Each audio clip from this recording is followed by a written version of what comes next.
자, 준비가 됐죠? 아,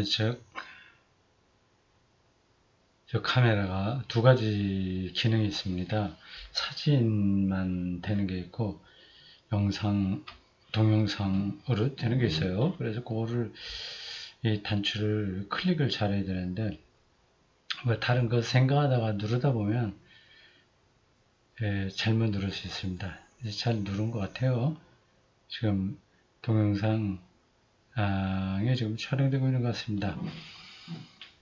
자, 오늘 우리가 26강 할 차례죠. 됐습니다. 26강. 아직 좀 남긴 했습니다만, 요거 읽은 다음에, 뭘 읽을까, 이렇게 생각을 했습니다. 또 관심 있는 분들은 좀 미리 또 책을 준비해야 되니까요. 최근에 과학과 신학의 관계에 대한 책을 두 권 연달아 읽었으니까, 좀 다른 쪽으로 읽어볼까 생각이 들었습니다. 최근에 요거 읽으면서 자투리 시간으로 다른 책을 좀 읽었습니다.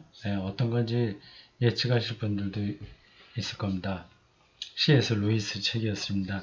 그래서 이번에 요거 읽은 다음에는 C.S. 루이스 책을 읽을까 생각했습니다.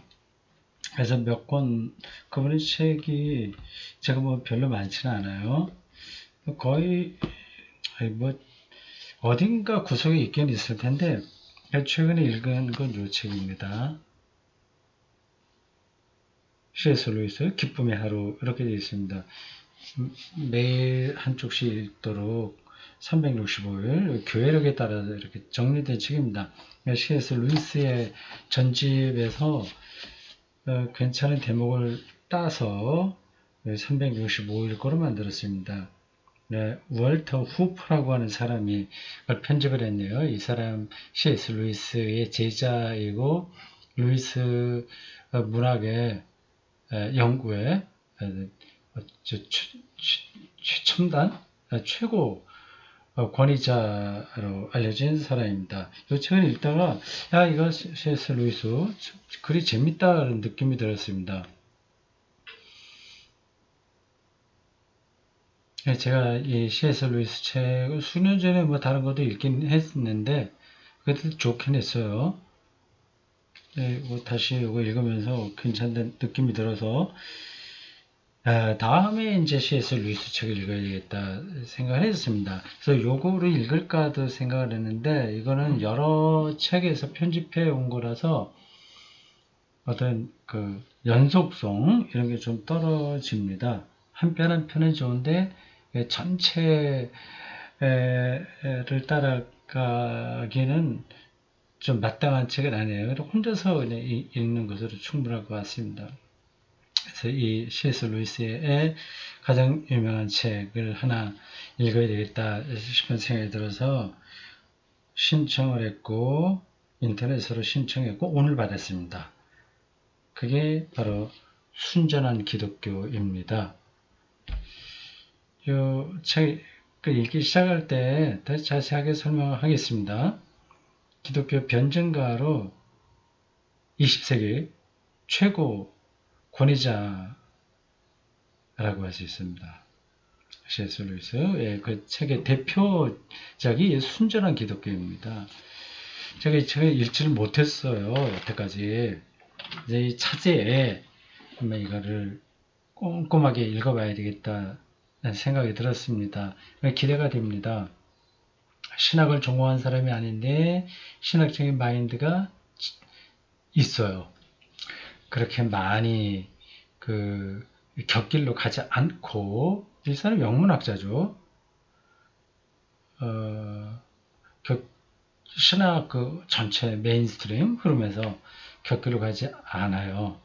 자기는 신학을 전공하지 않은 사람이라서 기독교를 변증하는데 뭐 이렇게 아주 전문가가 아니라고 얘기하지만 실제로는 신학을 전공한 사람보다도 더 설득력 있게 이야기들 합니다.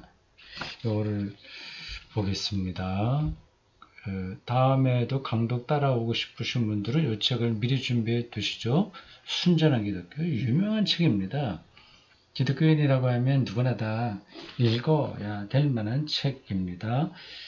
그리고 전도용으로도 괜찮으실 것 같아요. 일단 뭐 읽어보도록 하겠습니다. 그 책. 이 책, 신청하면서 다른 책도 몇 권 더 했습니다. 잠깐 소개해 드릴까요? 둘, 넷, 다섯 권이네. 보실까요? 이렇게 보여드리면 되겠죠? 다섯 권입니다. 이렇게 돼요. 네. 순전한 기독교 여기 있고, 놀라움과 경외의 나날들, 마커스 보고, 이거 저는 아직 내용 안 들어봤습니다. 재밌을 것 같아요.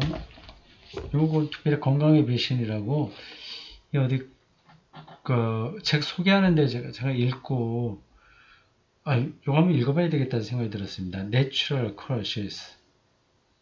너무 이제 건강 염려증 건강 많이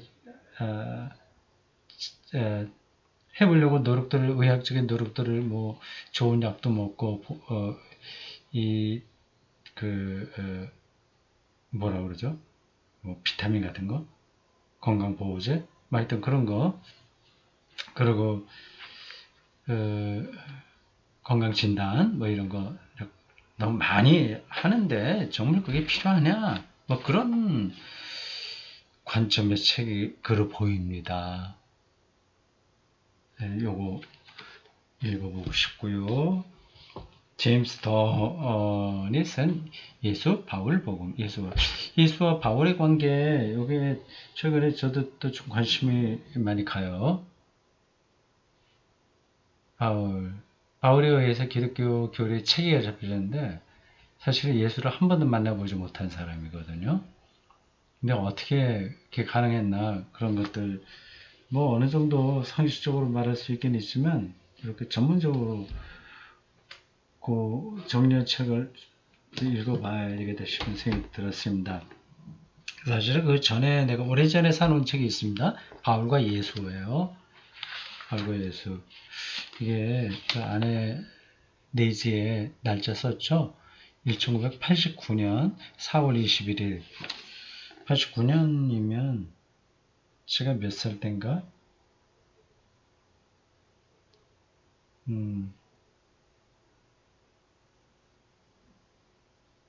89년.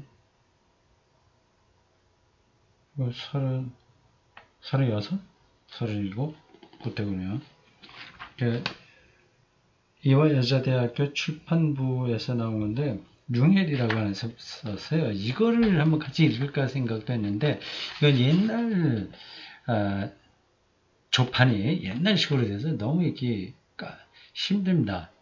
그리고 좀 전문적인 신학책이라서 강독으로서는 조금 어려울 것 같아서 그냥 혼자 나중에 읽어볼까 생각합니다. 에바르트 융헬이라고 하는 사람이 있습니다. 유명한 잠깐만요. 이거 책을 떨어뜨렸네. 마지막으로 신학 읽기, 이건 좀 두꺼운 책이네요. 근데 신학 읽기 데일 마틴이라고 하는 사람이 쓴 건데, 신학 읽기라고 하면 역사와 문헌 부제가 달려있습니다. 그 다음에 신학 전공책이잖아요. 근데 신학 출판사가 아니라 문학동네에서 번역했어요. 참 이상하네요. 어떻게 이런 일이 일어나나. 특이합니다. 뭐, 신학 개론에 대한 이야기인데 이것도 재미있을 것 같아요. 저는 뭐 다 재미있다고 잠깐 표현하는데 재미있습니다. 예를 들자면 여기 이제 복음서에 대한 이야기에서 마르코 복음, 마테오 복음, 그리고 도마복음서 이런 것까지 설명이 나오고 있어요. 도마복음 유명하죠. 그런 것들 어떻게 얘기했나. 책이 두껍네요. 이게 전체가 몇 쪽이 되나? 굉장히 두껍네.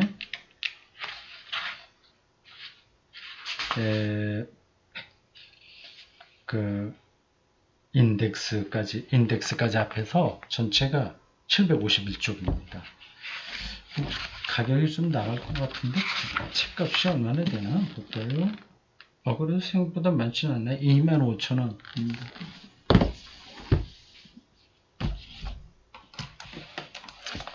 자, 책 소개 여기까지 됐습니다. 다시 책으로 돌아갑니다. 26강 171쪽 소제목 영혼이란 입니다. 영혼, 영하고 좀 다르죠. 영어로 스피릿이 영이고 영혼, 혼이라고도 하고 영혼, 소울입니다. 근데 영과 영혼이 어떻게 다르냐? 그것도 그렇게 간단한 문제가 아닙니다. 기독교 신학에서 인간을 영과 육 이렇게 구분하냐 아니면 영, 혼, 육 이렇게 구분하냐에 따라서 조금씩 입장이 갈립니다. 정통으로 하자면 영, 육으로 구분하죠. 영적인 부분하고 육적인 부분. 근데 그걸 세 개로 구분하는 파도 있는데 그건 정통은 아닙니다.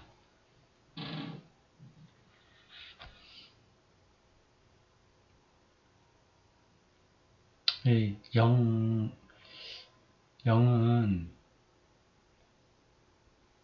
이게 영과 혼이 일단은 말로는 구분되니까요.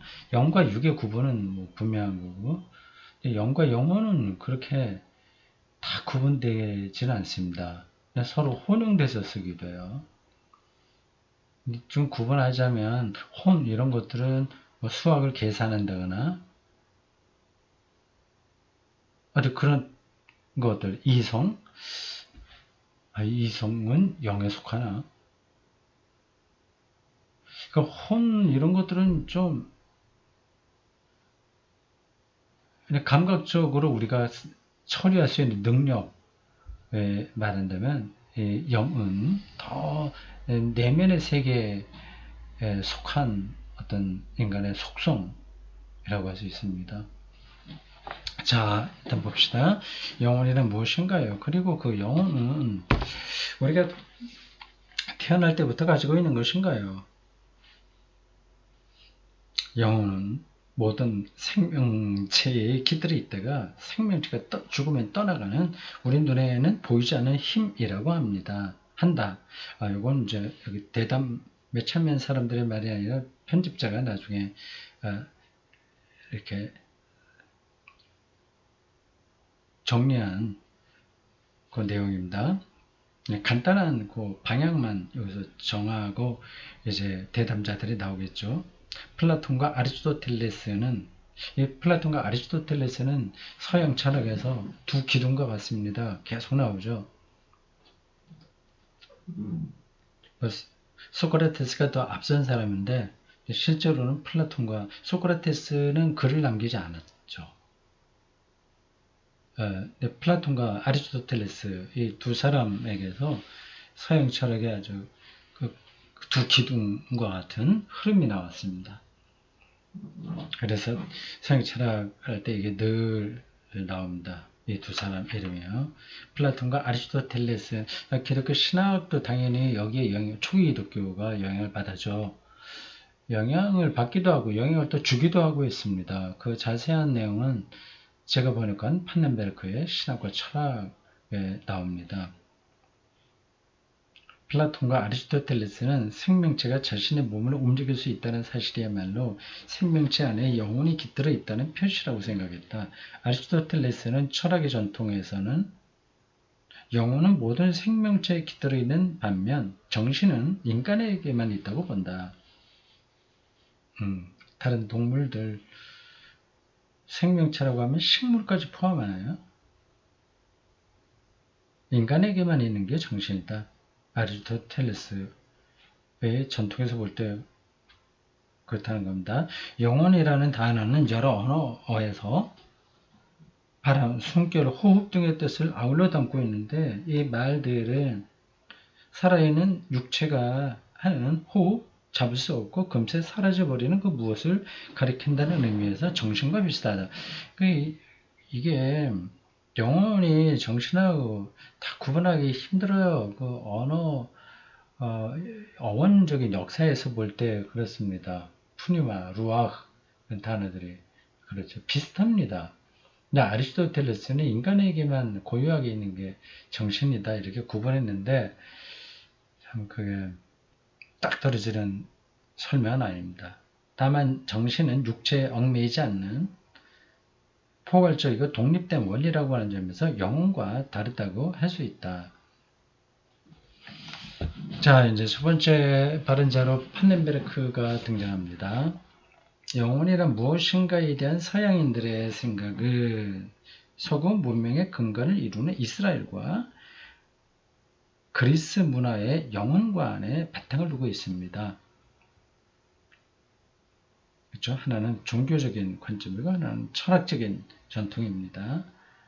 그리스 사람들은 영혼이 육체와는 전혀 다른 것이라서 영혼 불멸한다고 믿었는데 플라톤의 이데아와 같은 거예요. 유대인들의 생각은 좀 달랐습니다. 영혼은 히브리어로 네페슈인데 이것은 원래 목구멍 또는 시면을 가리키는 말입니다. 영혼은 늘 뭔가 굶주려 있는 깊은 구멍이라는 거지요. 영혼이 깊은 구멍이라면 그것은 무엇인가로 채워져야 하는 상태, 그러니까 늘 무엇인가가 결핍된 상태에 있다는 뜻입니다. 다시 말해서 네페슈는 루아하고는 다른 거예요. 네페슈는 혼자서는 살 수 없고 뭔가를 끊임없이 받아들여야 하면 또 무엇인가가 계속 네페슈를 통해 흘러들어가야 한다는 것이죠. 근데 그러한 개념으로 구약 성서에 이 네페시라고 하는 단어가 사용됐다는 겁니다. 그 무엇이 바로 네페시가 갈망하고 필요로 하는 것입니다. 히브리어에서 영혼은 육체와 분리되어 있는 무엇이 아니라 생명을 가진 실체를 의미합니다. 그렇게 이해하면 됩니다. 영혼은 생명을 가진 실체.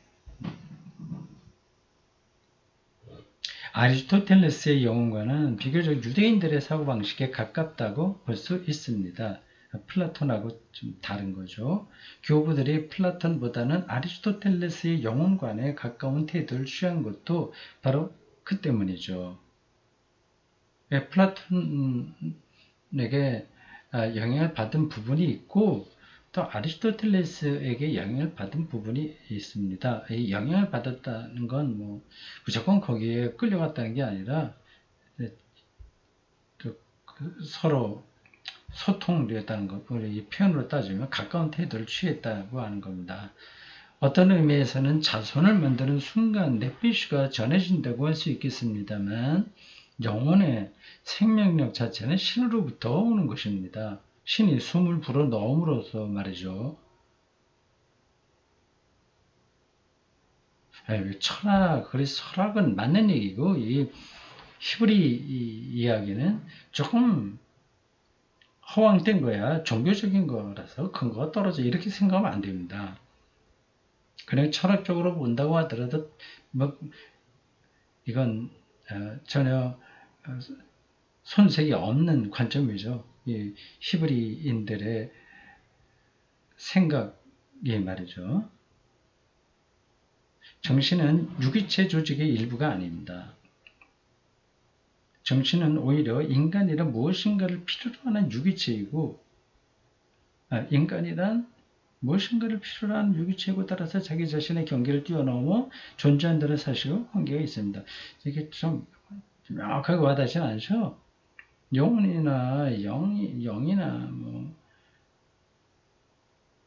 설명이 비슷해서 그런데 학자들은 그거를 아주 세밀하게 부분에서 그러니까 디테일한 그 부분에서 어떤 차이를 두고 있는 겁니다. 근데 우리는 일반적으로 이제 크게 영과 영혼 이게 비슷하다 생각해도 그게 잘못은 아닙니다. 인간의 실존은 반드시 우리 바깥에 있는 사물과 연관되어 있어요. 가령 우리는 에너지를 소비하고 음식물을 섭취해야 살 수 있는데 바로 그런 것들이 우리 자신을 관통해서 흐르는 숨이라고 할 수 있습니다. 그렇지 않고서는 살아갈 수 없으니까요. 고립된 유기체는 결국 살아남을 수 없어요. 자, 이렇게 일반적인 이야기를 판넨베르크가 했습니다. 이제 영혼과 육체의 문제라고 하는 소제목으로 넘어갑니다. 한 생명체가 태어나기 전이나 죽고 난 뒤에도 영혼은 있는 걸까요? 뭐죠? 육체는 없어지는 건 분명하죠. 근데 영혼은 살아남는가 하는 겁니다. 이게 기독교에서는 당연히 살아남는다고 사람들이 생각할 텐데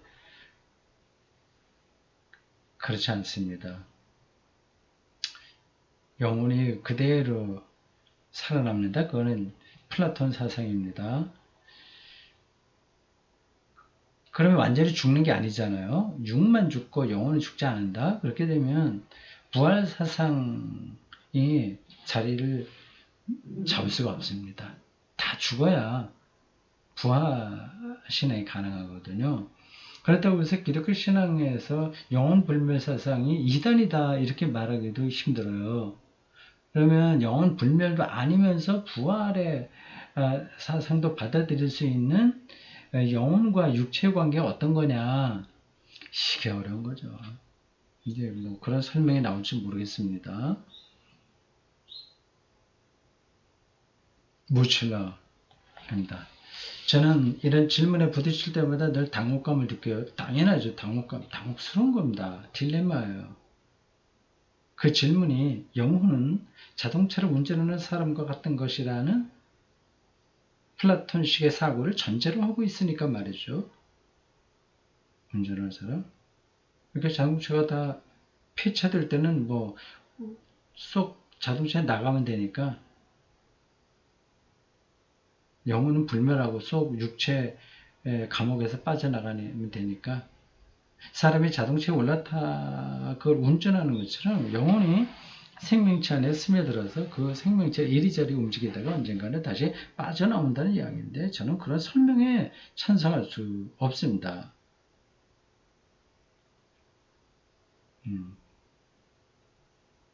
영역이원론이죠. 뒤르입니다. 영혼을 라디오에 빗대보면 어떨까요? 라디오를 켜서 방송을 듣다가 어느 순간에 그것을 끈다는 식으로 말이죠. 물론 그렇게 설명해도 죽음 이후에 무엇이 있는지에 대한 문제가 남습니다만 라디오로 수신되는 방송은 구체적이지만 라디오를 끄면 그와 동시에 방송의 구체성은 사라져버립니다. 그러나 라디오를 끈다고 해서 방송이 전해지는 전파의 장까지 사라져버리는 것은 아니죠. 조금 더 영혼과 육체 관계를 그럴듯하게 설명한 것으로 보이네요. 라디오. 뭘 끈다. 그건 죽는다는 거예요. 육체가 끊어진다. 그렇다고 해서 그 전파는 이제 나에겐 오진 않죠. 따로 살아있는 건데. 그럼 영혼이 개체에게 있는 게 아니라 다 모든 생명체에 있는 그런 것이다. 그런 생각이 듭니다. 설명이 그렇다는 거죠. 다음, 마이 아비. 요즘 사람들은 주위에서 누군가가 세상을 떠나면 너무나 당황한 나머지 뭘 어떻게 해야 할지 몰라 허둥대는 게 보통입니다. 흔히 말하듯이 호련히 떠나버린 거죠. 하지만 그 말은 전혀 틀린 말이에요. 티베트의 사자의 서라는 책에서는 이 책 저는 뭐 읽어보지 않았습니다. 이게 아주 옛날 책이겠죠? The Tibet Book of the Dead 에서는 사흘 동안 죽은 이의 친지들이 해야 할 일을 가르치고 있습니다. 바로 이 시간이 죽은 이의 영혼이 자신의 육체를 떠나야 하는 가장 힘든 시간이기 때문이죠. 이때 고통은 가톨릭 교회에서 말하는 연옥의 단련을 방불케 합니다. 그 책의 한 구절은 이 고통을 죽음의 좁은 관문이라고 표현합니다. 죽음의 좁은 관문이라는 표현은 좁은 관문을 빠져나가는 영혼의 모습을 생생하게 보여줍니다. 이때 죽음을 맞는 이들의 곁에 있는 이 사람들은 영혼이 이 관문을 빠져나가는 걸 도와줄 수 있다고 해요. 사후 사흘 동안 사람들은 정해진 기도문을 낭송해서 영혼으로 하여금 저승 가는 길을 쉽게 찾을 수 있도록 도와주어야 하죠. 죽음과 함께 육체가 금방 사라져버리지 않는 것처럼 한 인간의 영혼도 육체의 죽음과 더불어 홀연히 떠나지 않는다는 겁니다. 영혼은 더 이상 죽은 사람의 몸 안에 살아있지는 않지만 여전히 존재하고 있습니다. 이건 지금 티베트 사제의 서라고 하는 책에 있는 내용을 전달한 겁니다.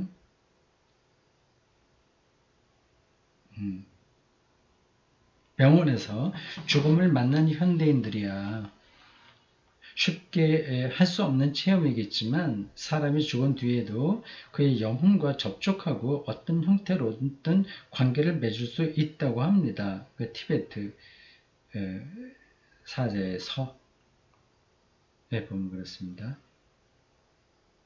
제목이 좀 그러네. 티베트 책 죽음에 대한 죽은 자 데드 죽은 자에 대한 티베트 책 시간이 흐르면서 달라지긴 하지만 그 관계는 죽은 뒤 3일 동안 가장 집중적으로 이루어지지요. 옛날부터 전해 내려오는 이런 생각은 티베트 사제의 서에 꼼꼼하게 서술되어 있는데 실제로 그런 일을 체험하는 사람들도 있습니다. 거기 있는지 없는지 뭐 이걸 증명할 수 있나? 자기가 체험한다고 하는 거죠. 근데 만약에 터무니없는 얘기라고 할 수도 없을 거예요. 죽은 직후의 접촉이나 관계는 시간이 지나고 난 뒤와는 사뭇 다른 내용이라고 합니다. 저도 사람이 죽음과 동시에 홀연히 사라지는 건 아니라고 믿습니다.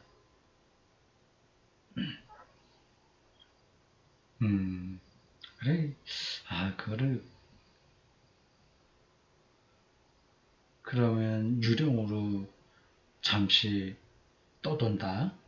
그 얘기인가? 이건 마음을 조금만 연다면 그리고 주지주의의 경직된 사고방식에서 조금만 물러선다면 누구라도 체험할 수 있어요. 그래 누구라도 체험할 수 있어요? 죽은 사람의 영혼이 거기에 당장 떠나지 않고 머물러 있다? 그럼 언젠가는 떠난다는 거예요? 언제 떠나나? 사흘?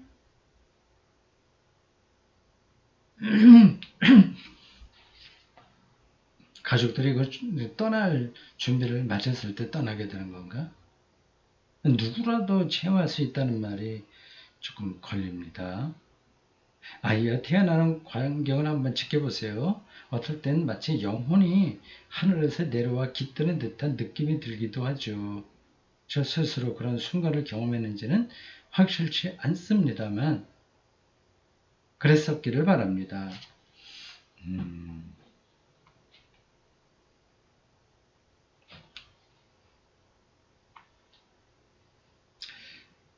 자, 이제 이 편집자가 중간에 끌어들인 문장이 나옵니다.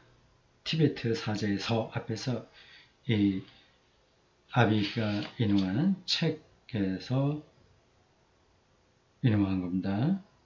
부처와 보살에게 도움을 요청하는 기원문 편 여기에 나오는 내용입니다. 죽음이 가까워지면 너희는 부처님과 여러 보살의 이름을 부르며 구원으로 이끌어 주시도록 간청해야 하느니라. 이게 불교 전통하고는 좀 차이가 있죠. 뭐 구원으로 이끌어 주도록 간청한다. 간청해서 되는 문제가 아닌데 불교에서는 이미 자기가 구원 해탈했냐 안 했냐가 중요하잖아요. 그러니까 티베트 불교는 좀 차이가 있는 것 같습니다. 너희는 삼보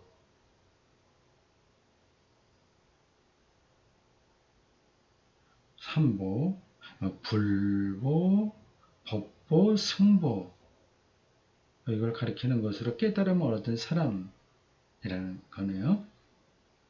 너희는 삼보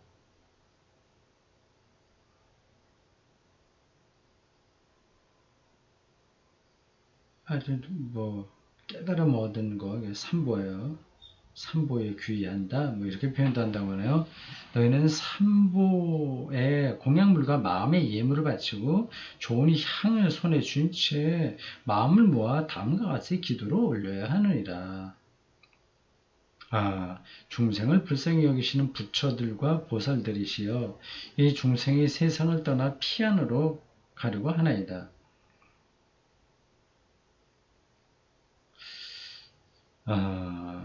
근데 불교에서는 윤회잖아요.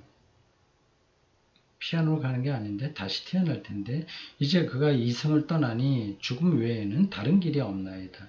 그 생명의 불은 이미 꺼졌으니 또 다른 세상으로 향하는 그 칠흑 같은 어둠에 발을 들여놓고 깊은 구렁에 빠지며 길 없는 숲속으로 들어가나이다. 중략 저승사자의 모습에 즐겁을 하고 쌓은 업으로 인하여 윤회를 되풀이하나이다. 그는 도움받을 곳이 없나이다. 이제 친구들도 하나 없이 가야 할 시간이 되었나이다. 중생을 불쌍히 여기시는 이들이시여 그에게 피난처가 되어주시고 중략 그를 지키고 감싸시며 바르도의 끝없는 어둠에서 그를 구하여 주소서. 바르도는 이승과 저승 사이의 중간 단계. 죽음을 맞는 이와 주위의 모든 이들은 신심을 다하여 이렇게 기도를 드리고 이어서 육체에서 노연하도록 들려주는 가르침, 저승으로 가는 위험한 길을 지켜주도록 청하는 기도, 바르도의 두려움을 없애는 기도를 웬다. 이 내용이 티베트 사제사에 있다고 합니다. 우리에게는 좀 낯선 내용이에요.